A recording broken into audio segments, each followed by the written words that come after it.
Hey guys, Pastor Jody here from Bibles and Bread Ministries with a word for the day. Hey, right down there, that red button down there, push that button, subscribe to our channel, man. We think you're going to be greatly blessed by the word that God has given us.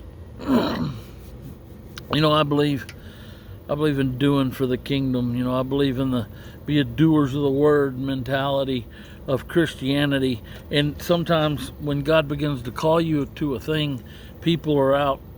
People that don't understand what God has for your life, they can't see it, and they don't understand it, and they try to hold you back and try to talk you out of doing what God had called you to do. There's many cases in the Bible where that's exactly what happened. One of the biggest ones was Noah and the ark. Imagine Noah giving in to the peer pressure. Not only was it crazy to build a boat, but it had never even rained, so how's the earth going to flood? Complete craziness to believe something like that. God gave him an exact size, exact dimensions, exact everything in order for that boat to do exactly what God wanted it to do.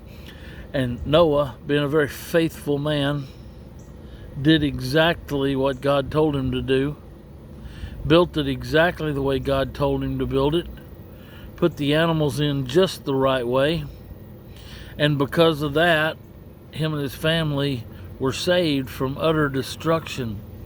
And in the world that we're living in today, listen to me now, hear me out now, I'm going to get to preaching here in just a minute. In the world that we're living in today, with all the stuff going on around it, maybe God's called you to do something and you've let fear keep you from doing it. Or you've let other people talk you out of doing what God's called you to do. And so here's what happens. Here's what's going to happen. You're going to drown and be destroyed right along with the people, the naysayers that are trying to keep you from doing what God has called you to do. God has a great and mighty plan for your life. He has a great and mighty purpose for you. And He has called you to a work that you have not yet begun. And it's time for you to get to work doing it. Oh, He's not going to back up a giant truck full of money to your house and dump it off and say, now get to work. No, He's going to give you provision as you go along. That's how it works. See, He gave Noah a vision. Then He gave him the ability to gain the provision that he needed to build the boat. And He gave him the dimensions and the size for the boat. He gave him the ability to get the provisions that he were going to need while they were at sea in the boat. He took care of him.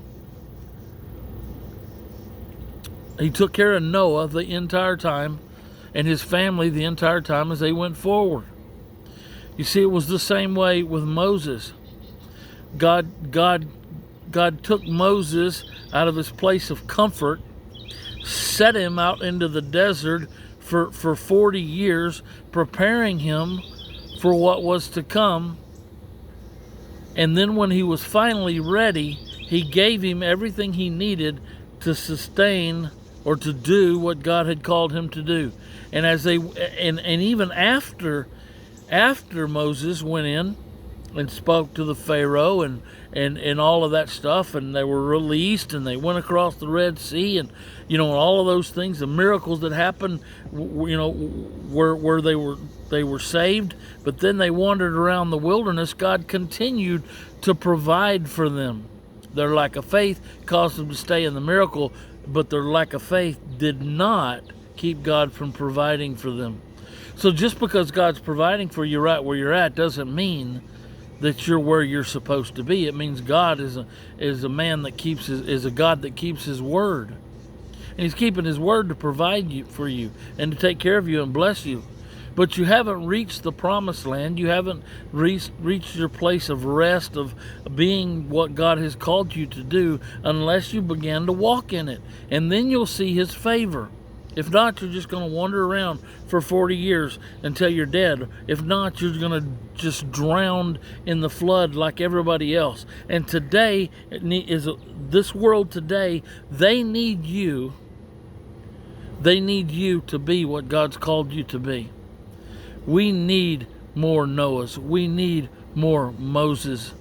We need great and powerful men and women of God willing to lay down their life. In my own life, we've had to do just that. We had to walk away from jobs that that meant a lot, and we got to travel and see some cool stuff, and we made good money and all of that kind of stuff, but we weren't where God wanted us to be.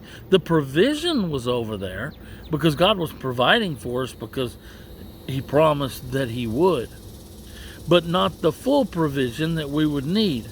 Full provision was in doing what God called us to do. So when we started the little bitty church, people thought we were crazy. Are you serious? You're crazy? You're not going to go to work? You're going to go start this little old church? Well, we did. We've survived over 3.5 years now. We've hit our stride here where we found out what God wanted us to do, which is to get out in the streets and take care of people who are in need and provide food for people who are in need. So we continue to do those things today. But we had to as well.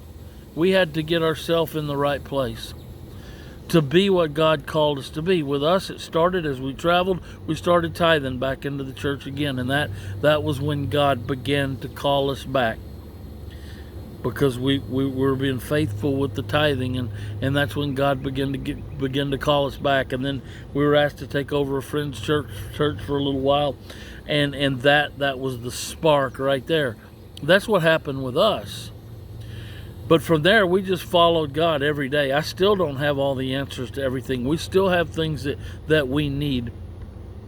Things are still not perfect, but we know we're at peace, knowing that we are doing what God wanted us to do, where God wanted us to do it at. And that's the same way that you can be. Man, guys, God bless you guys. Man, go do what God's called you to do. Be who he's called you to be. Stop waiting around. Don't be an armchair Christian. Get on the field and play the game. Guys, love you guys so much, man. God bless you guys. And remember this, the fear of the Lord is the beginning of wisdom. God bless you guys.